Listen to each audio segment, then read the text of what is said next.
নিজের নিজের জমিতে আগুন দেওয়া লাগবে না, অর্থাৎ শ্রমিকরা শ্রমিকের ন্যায্য মূল্য পাবে।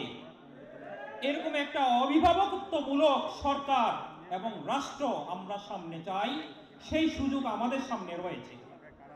প্রিয় ভাইরা, কোনো জিনিসই কেউ কারোর জন্য করে দেয় না।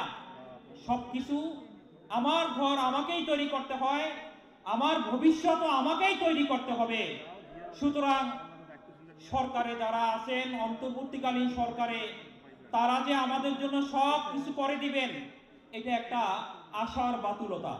আমাদেরকে প্রতিটা মুহূর্তে প্রতিটা পদক্ষেপে সতর্ক থাকতে হবে।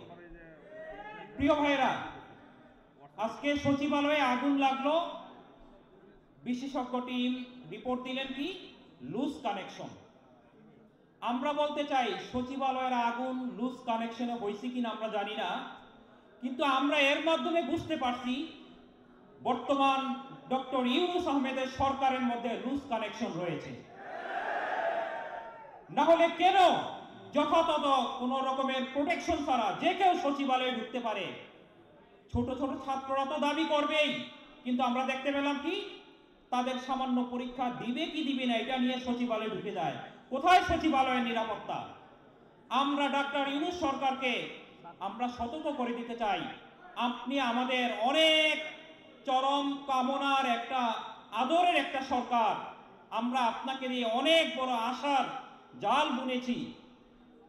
আমরা দেখতে পাই যে আপনি যেই যথার্থ ভূমিকায় রাখার কথা, একজন সরকার যেইভাবে শক্তভাবে প্রশাসন, নিরাপত্তা বাহিনী, দেশের সীমান্ত সর্বক্ষেত্রে যেই ভূমিকা দরকার, সেই ভূমিকা কিন্তু আমরা আপনাদের থেকে দেখছি না। আমরা আপনাকে বিনীত অনুরোধ করব, যে কোনো সরকারের জন্যই সেই দেশের মানুষ দোয়া করে। বিগত 15 বছর যে সরকার আমাদের দেশে চলে গেছে, এই হাসিনা সরকারের জন্য বাংলাদেশের কোনো মানুষ হয়তো বলতে পারবে না যে তারা তাদের জন্য দোয়া করছে, কিন্তু আমরা আপনাদের জন্য এখনো দোয়া করি। তবে বলতে চাই, দোয়া কিন্তু কমে যাচ্ছে, নিউট্রাল হয়ে যাইতেছে। আপনারা ইচ্ছাকৃতভাবে অনেক কিছু ভুল করে আপনারা এই লুজ কানেকশন তৈরি করতেছেন।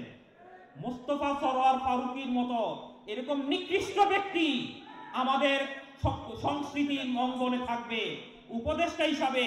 আমরা এর জন্য বিপ্লব করি নাই, অভ্যুত্থান করি নাই। আমরা বলতে চাই এটা আপনার লুজ কানেকশন।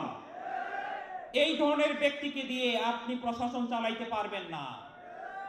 আমরা প্রিয় ডক্টর ইউনূস সাহেবকে বিনীত অনুরোধ করতে চাই, আপনি অনেক সংস্কারের মূলা আমাদেরকে দেখাচ্ছেন, আমরা অনেক আশাবাদী এখনো আছি, কিন্তু এই লুজ কানেকশন থেকে কি সংস্কার হবে আমরা কিন্তু এখনই আমরা তা আস্তে আস্তে ট্রেস করতে পারতেছি।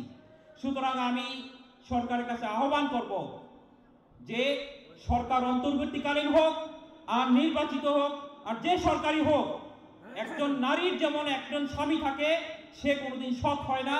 একটা দেশের জন্য সরকার প্রধান কোনোদিনও সেই সৎ স্বামী হয় না। অন্তর্বর্তী বলে এটা আমরা একটা বিশেষিত করতে পারি, কিন্তু সেই প্রকৃত সরকার।